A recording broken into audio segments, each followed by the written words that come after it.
Bonjour tout le monde, François de Running Wild. Bienvenue sur mon channel encore. Aujourd'hui, on va parler poêle. On va parler de poêle. On va essayer de vous montrer comment je suis dans mes débuts à apprendre à bien faire des couleurs avec différents produits comme étant la queue d'Arctic Fox, renard arctique, évidemment qui est blanche. Ça, j'ai trouvé ça à un magasin local pour environ une trentaine de dollars pour une queue au complet. Je trouve que c'était un très très bon deal, donc je l'ai acheté. Je me suis dit, je vais tester la théorie de colorer.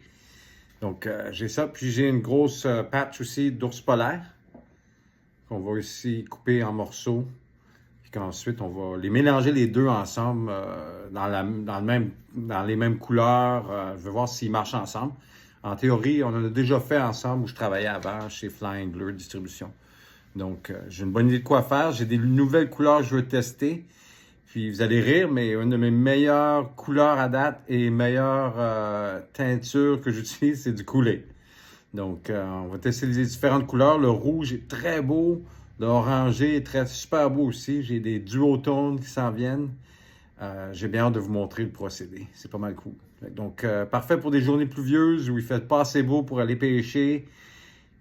Puis qui fait aussi pas assez beau pour aller faire du snowboard. Donc, on en profite. On fait quelque chose à la maison. Soit on monte des mouches ou bien on colore du poêle.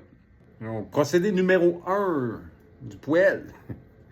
Donc, premièrement, ce qu'on cherche sur une queue surtout de renard argenté comme ça, on cherche vraiment à essayer de couper des sections plates. Une chose que j'ai faite qui était pas très bonne, c'est que j'ai coupé des morceaux qui étaient trop minces et puis ils sont détériorés dans la teinture, ils sont défaits aussi pendant que j'essayais de les laver. Donc, un petit peu plus large, ça semble être mieux. Puis ensuite, je pense une fois qu'ils sont teints, on peut les recouper en plus petits morceaux. Donc ça, c'est la première chose que j'ai appris sans vraiment avoir à en faire trop. Deuxième chose, c'est un beau bain d'eau très chaude avec soit du savon à vaisselle, à peu près un centième de l'eau par rapport au savon, de l'eau très chaude, ou du savon à lessive aussi qui n'est pas organique ou de base. Puis on lave tout ça pendant à peu près 10 heures. Moi, je mets ça dans ma baignoire, dans un tub en plastique. Puis je mets ça pendant à peu près 10 heures. Je change l'eau une fois dans le milieu. Ça enlève la graisse sur la peau aussi. Puis ça aide à garder la couleur beaucoup plus longtemps aussi à la base du poêle. Donc, deuxième procédé à se souvenir, une fois qu'on a commencé à avoir vraiment bien cleané nos poêles comme il faut, on les a vraiment bien lavés, on les a rincés comme du monde après notre 10 heures. Ce qu'il faut faire, il faut les laisser sécher. Moi, je les mets souvent sur un déshydrateur à la maison. J'en ai ou un déshumidificateur. Là-dessus, je le laisse sécher au complet, que ça prenne une journée, 2 jours, ou sur le bord d'une vitre au soleil. Mais je pense pas, faut pas les rusher à sécher trop vite non plus. Et puis, quand on est prêt à mettre la couleur, ce que comme j'ai mis sur le vidéo ici, la recette, c'est environ 4 paquets de Kool-Aid pour une couleur très vive, comme celui-là, c'est la couleur fraise. C'est absolument hallucinant, je trouve. C'est 4 paquets pour à peu près 3 litres d'eau. Mon premier essai a été dans des pots maçons que j'ai shakés. Puis ensuite, je les ai mis quand j'ai fait des plus grosses batches, je les ai mis dans des tubs en plastique. Donc, on peut essayer un peu des deux manières. Ce que je préfère vraiment maintenant essayer, c'est garder mes couleurs de base bleu, mauve, rose, orange. Puis bon, on peut jouer un petit peu. Là, mon prochain défi va être la couleur bubblegum, vraiment le rose là, pétant. Donc, je cherche encore vraiment la bonne couleur pour ça. Donc, next time, François Blanchet, puis c'est histoire de poêle. Et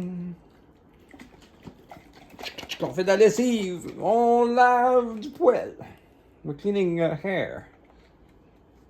On va enlever tout le gras dedans sur la peau aussi. Ça aide vraiment à garder la couleur, ça a l'air.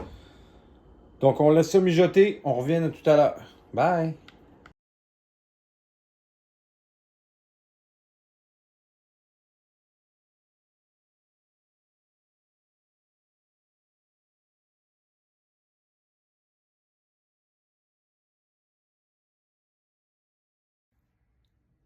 Évidemment, ben, à la fin de tout, il faut se souvenir que quand on a trouvé la bonne couleur qu'on veut garder, il faut rajouter un tout petit peu de vinaigre dans le système pour pouvoir setter la couleur proprement sur le poêle. Donc, je mets à peu près un bouchon de vinaigre dans l'équivalent d'un litre d'eau, donc à peu près une bonne grosse goutte de... J'ai pas vraiment je dirais de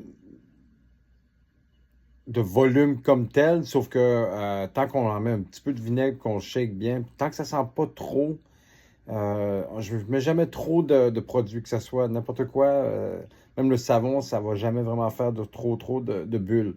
Donc, essayez juste de clairer ça un petit peu, juste enlever la graisse un tout petit peu sur le poêle, et puis le vinaigre va setter votre couleur pour après. Puis ensuite, on rince ça le plus possible.